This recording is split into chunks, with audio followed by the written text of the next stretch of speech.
Hi guys, welcome to my channel. My name is Suki. This is my first video ever. So basically my channel is going to be like crime stuff, like mysteries, missing people, serial killers, psychological experiments, all of that kind of stuff because I'm obsessed with it. I study psychology and criminology at university. I'm super interested in all of that stuff and I just want to talk about it. Since my first video falls in October, I thought it would be a great idea to do a horror kind of Halloween like spooky video. So for that reason, this first video is gonna be the start of possibly a new little mini series on my channel, and it's gonna be horror movies that are based on true events. So before starting this video, I just wanted to give a little disclaimer. All of the information in this video I have found from sources on the internet, such as articles and YouTube videos. So please don't take what I say as completely factual. Obviously, I wasn't at the event, so I don't exactly know what happened. And I also wanted to say that in no means I want to disrespect the family members or friends of the victims in this case. So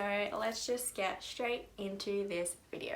Today I'm going to be talking about the true events behind the Scream horror movies. As you probably already know, Scream is a very classic horror movie series you probably have all seen. So I don't know if you actually knew, because honestly I didn't know before I started researching this, but the Scream movies are actually loosely based on true events. On the 24th of August 1990, Gainesville, Florida were hit with their first gruesome attacks. Two female freshman students at the University of Florida, Sonia Larson, who was 18, and Christina Powell, who was 17, were attacked in their own apartments in the early hours of the morning. The attacker was armed with a pistol and a foot-long military knife. Sonia was attacked first, where the attacker duct-taped her mouth and stabbed her more than 30 times while she was sleeping in her own bed. The attacker proceeded to go downstairs to where Christina was, sexually assaulted her, and stabbed her multiple times in the back. Sadly, both Sonia and Christina were killed from this attack. However, the attacker did not stop once he had already killed the girls. He then proceeded to mutilate their bodies, and even going as far as cutting off Christina's nipples and taking them as a trophy. So if you didn't already know, serial killers and a lot of killers will actually take a trophy from their victim. So it could be either a possession of theirs, like clothes or jewelry, or part of their body, like in this case. So a lot of research has been done into this phenomenon, and the general consensus is the attackers basically are taking these possessions or these things from their victims as a sort of power thing to hold power over their victims once they are already dead, so they are always just holding power over them. So basically these like souvenirs or trophies kind of represent an addiction or a passion within the attacker, because it's basically a way for the killer to relive the event. So it's really sick, but yeah. So another notable thing in this case is that the attacker would actually pose the bodies of his victims, the dead bodies of his victims, in very suggestive ways. So on the very next night, on the 25th of August 1990, the second attack occurred. Krista Hoyt was 18 and a student at the Santa Fe Community College. The attacker had broken into her apartment and proceeded to attack Krista in the same exact way that he had on the previous night, bounding, sexually assaulting her, and stabbing her in the back multiple times. However, there's a grisly detail of this particular attack. When first responders and investigators arrived at the scene, they actually found Krista's decapitated head sitting on her bookshelf. So by this time, it's obvious that the news had spread across the town. The students at the university were completely freaking out. I mean, there had been 3 students who had already been attacked, and no one knew who this attacker was. They didn't seem to relate to the victims in any way. They just seemed to be random attacks on female students. So everyone was petrified, as you can imagine. So a lot of students actually left the Gainesville area, and the ones who stayed bought weapons for themselves. So they bought guns and knives and baseball bats just out of fear. I mean, they wanted to protect themselves, and I don't blame them. Classes at the university were cancelled, gun sales were rising, and some students even slept in shifts in their own rooms. So one friend would stay awake while everyone else was asleep just to keep watch and make sure no one would enter the room. So clearly this was becoming a huge panic across Gainesville, and no one had any idea who this person could have been. And just 2 days later, the third and final attacks occurred.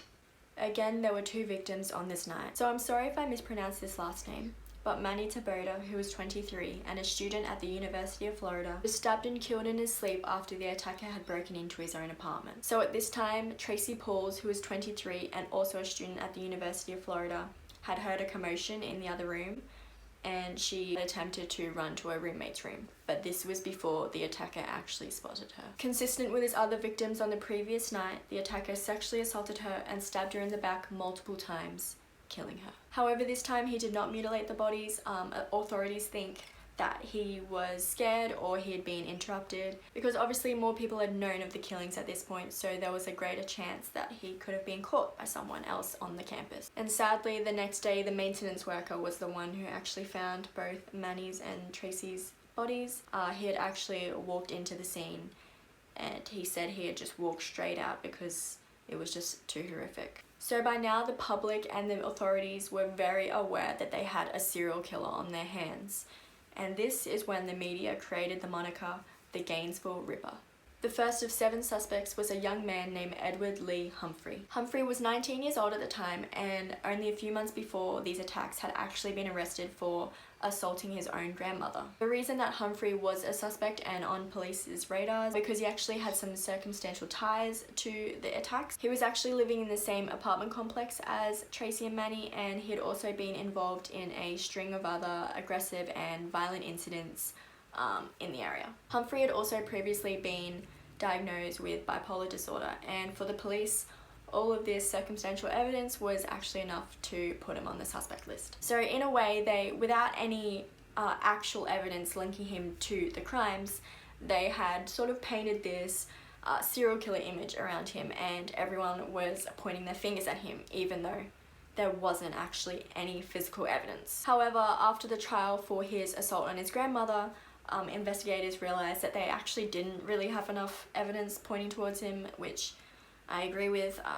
There definitely wasn't enough. Him living in the same complex, I mean, I guess it's weird, but it's not enough to convict someone of murder, right? So yeah, the investigators were basically back to square one. The next most prominent suspect on the police's radar was a man named Danny Rowling. Danny had a particularly rough upbringing. At a young age, he was constantly physically and verbally abused by his own father. Yeah, some sources actually say that this led Danny to be an alcoholic by the age of 11. As a teenager, he was quite mischievous, as you would say. He wasn't a very good student. He had been arrested for burglary on more than one occasion, and on one instance he had actually been caught spying on a woman getting dressed through her window. So Danny had a lot of trouble trying to fit into society, really.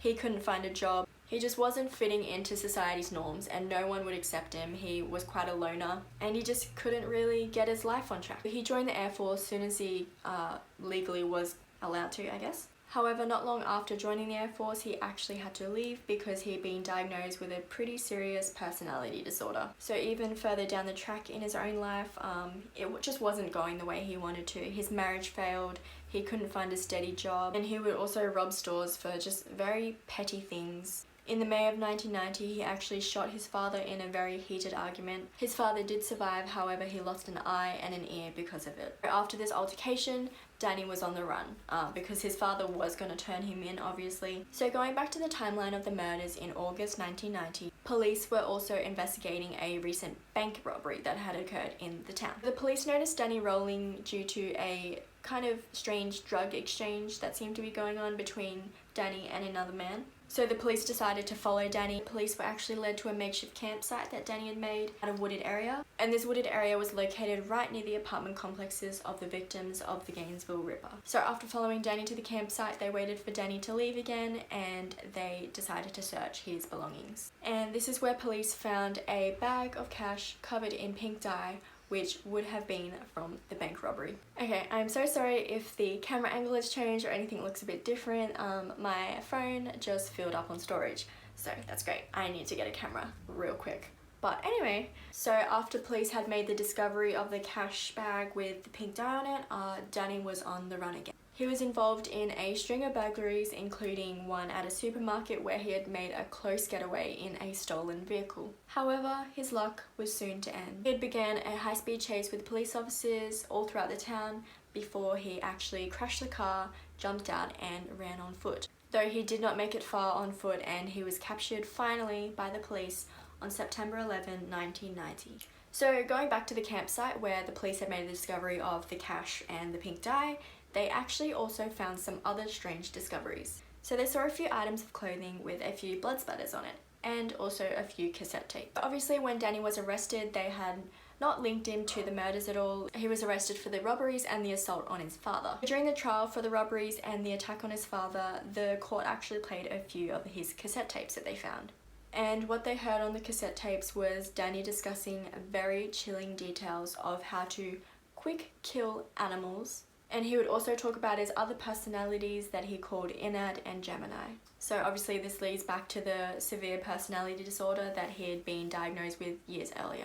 Another strange thing that they found on the tapes was actually Danny singing country songs. He seemed to have written and performed them for the camera by himself. So with the evidence of the clothing with the blood splatters on it and the circumstantial ties that he has to the apartment complexes of the murder victims, as his campsite was located right near it, he was arrested on suspicion of the murders of the 5 Gainesville Ripper victims. During his custody before his trial, Danny's prison inmate Bobby Lewis said that Danny actually had confessed to the murders. So what he allegedly told Bobby is actually very scary. He said he had not finished his mission and he was actually planning on killing 8 more people for each of the years he had spent in jail throughout his life. Bobby said that Danny absolutely loved the fame, he wanted all of the attention, and I'm just going to read this quote real quick. Hope you don't mind that I'm looking down, I just want to get it correct.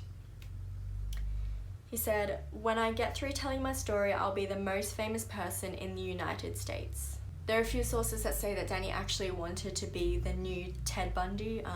He was basically, because as we all know, Ted Bundy is very infamous, and he wanted to be just like him. He wanted to have all that fame and attention on him. So another thing that he allegedly said in his confession is that he actually blamed his evil side, Gemini, for all of his actions. Subsequently, during the trial, this was more than enough evidence for the jury to convict Danny of the crimes, and he actually pleaded guilty. So now the jury actually had the decision of whether or not to give him the death penalty. And so obviously there was some debate on this. Some jurors said that he was legally insane. Clearly he blamed his actions on his other personality. Also, some of the jury had allegedly said, and I quote, "He functioned at the maturity level of a 15-year-old. After much deliberation, it was found that Danny was very aware of his actions before, during, and after all of the attacks, so he was sentenced to the death penalty. Hours before his execution time, Danny had actually written a statement confessing to 3 other unsolved murders of the Grissom family, which had occurred 17 years earlier in 1989. And after 12 years on death row, Danny Rolling was executed by lethal injection on October 25th, 2006. According to someone in the room at the time of his execution, Danny was actually belting one of his own songs to himself, one of his own country songs to himself. So that's basically it for the story of the Gainesville Ripper. Danny Rolling had been convicted of the 5 murders, and this is when the Scream saga originated. Way back in 1990, when the attacks had actually occurred, young Kevin Williamson had turned on the TV and saw news of the Gainesville Ripper. So the story stuck with Kevin, and when he became a screenwriter later on in life, he decided to make what would become the huge franchise, Scream. So an interesting little fact is the opening scene of the Scream movie is actually inspired by one of Kevin's own little experiences. When he first saw news of the Gainesville Ripper, he was actually house sitting, and he became really fearful that a killer was actually waiting outside of the house that he was house sitting. Kevin was feeling really uneasy at this point, so he decided to search the house, and he came across an open window, which he didn't remember opening at all, and this really freaked him out. He ran to the kitchen, armed himself with a knife, and decided to call his friend. And this is what you will see in the opening scene of the Scream movie. So yeah guys, that is it for this case. I hope you enjoyed, I hope you learned something. The whole point of me starting this YouTube channel is really to educate everyone on these type of things. I really want to talk more about missing people, so to get their cases out there and talked about, because that is really important to me. So yeah, I hope you enjoyed, hope you have a good day, and I'll see you next time. Bye!